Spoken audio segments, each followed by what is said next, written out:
the impact of fake news and distrust is not totally inevitable.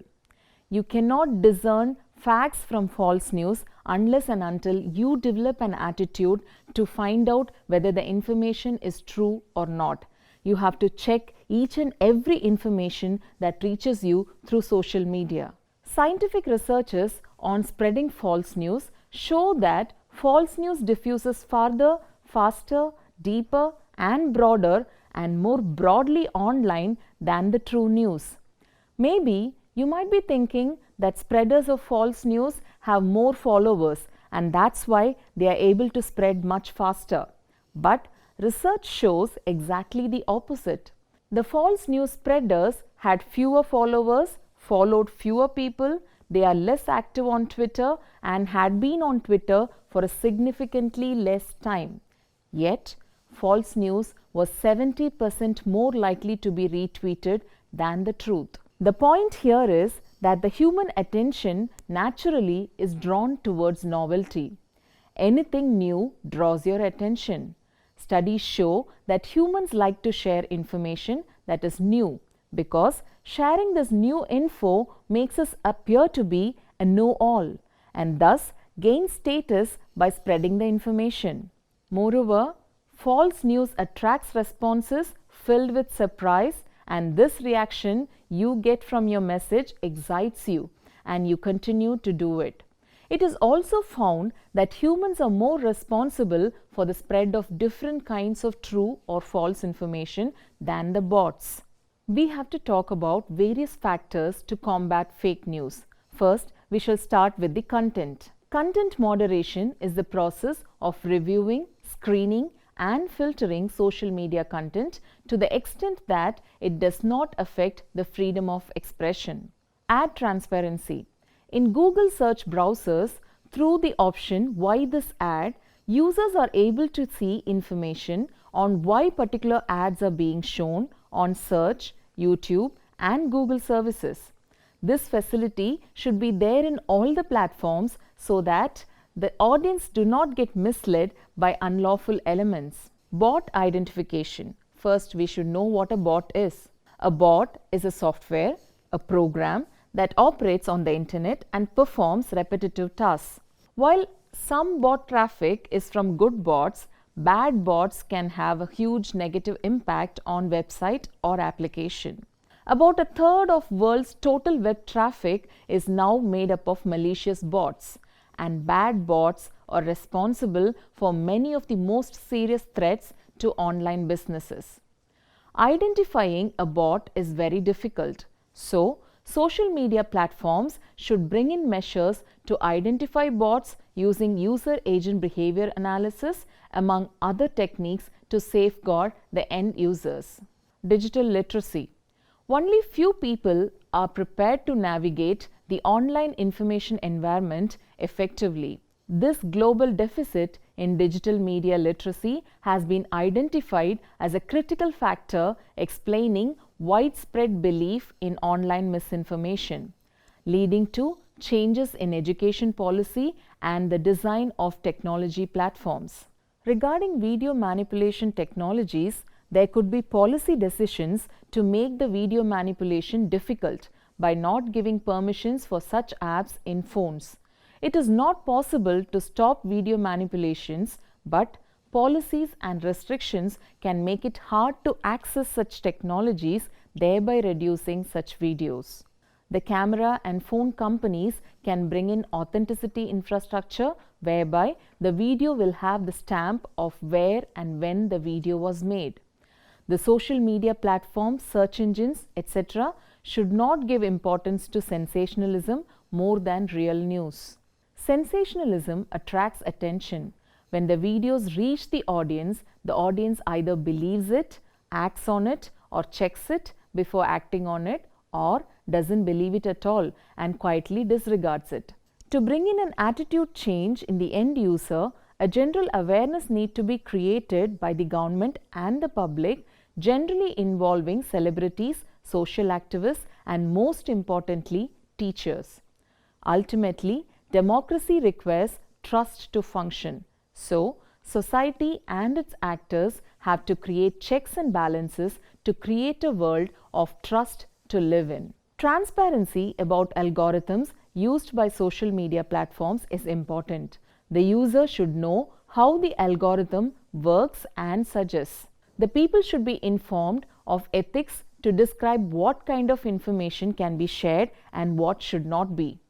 A philosophical understanding of the rights and wrongs need to be defined by organizations and institutions concerned. We have seen what steps can be taken to control the spread of fake news. Now, we have to know what exactly does the governments do to combat fake news. In India, in 2018, the West Bengal government brought in a rule where citizens can be imprisoned in the state for posting misinformation if it causes fear or alarm in the public. Amid rising tensions related to misinformation in India, the national government has issued anti-fake news guidelines. According to media reports, the Indian government has turned off the internet 134 times to quell the spread of rumors on WhatsApp. A study done by Stanford University found that 47% of these took place in the politically tumultuous northern state of Jammu and Kashmir. There were total internet blackouts, slowing down of mobile internet speed, which are often ordered by local governments in an attempt to stop the spread of false rumors on WhatsApp. Shutdowns have costed the country billions of rupees.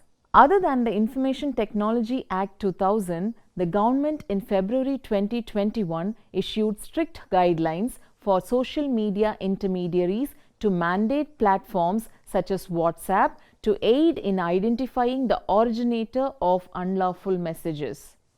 The Ministry of Information and Broadcasting in Pakistan launched an account called Fake News Busters in an attempt to debunk fake and negative propaganda online. In 2017, Germany announced a law against hate speech on Facebook that forces online platforms to remove obviously illegal posts within 24 hours or can be fined up to 50 million euro. This law is aimed at social networks with more than 2 million members such as Facebook, YouTube, and Twitter. In 2018, Dubai police officials in the United Arab Emirates told citizens that sharing misinformation on social media would attract a fine of up to 1 million dirhams, roughly around $272,000. Amidst the investigations on fake social media accounts, in July 2019, the UK's Education and Health Services Secretaries announced that there would be a new content added to school curricula aimed at teaching kids how to spot misinformation online.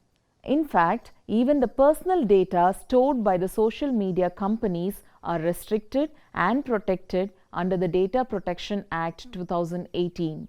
These are implemented under the General Data Protection Regulation (GDPR). United States intelligence agencies, after confirming Russian meddling on social media during the 2016 US presidential elections, took several piecemeal actions to counter fake news. Congress announced a bill in 2017 October that would require online platforms such as Facebook and Google to keep copies of the ads, make them public, and keep tabs on who is paying and how much. The California state government passed a law in September 2018 that bolsters media literacy in public schools. It requires the Department of Education to list instruction materials and resources on how to evaluate trustworthy news. What can you do at a personal level to counter fake news? Step 1. Develop a critical mindset to detect fake news.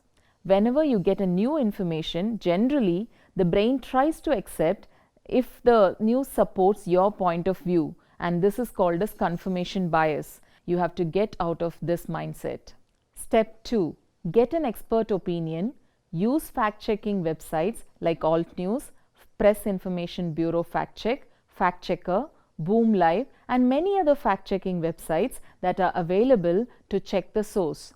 The information that you get from uncommonly found sources are likely to be perpetrators.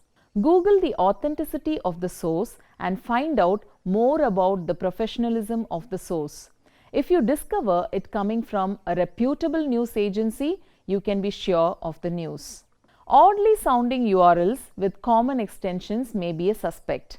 You can also check whether credible sources support the same information. Step 3.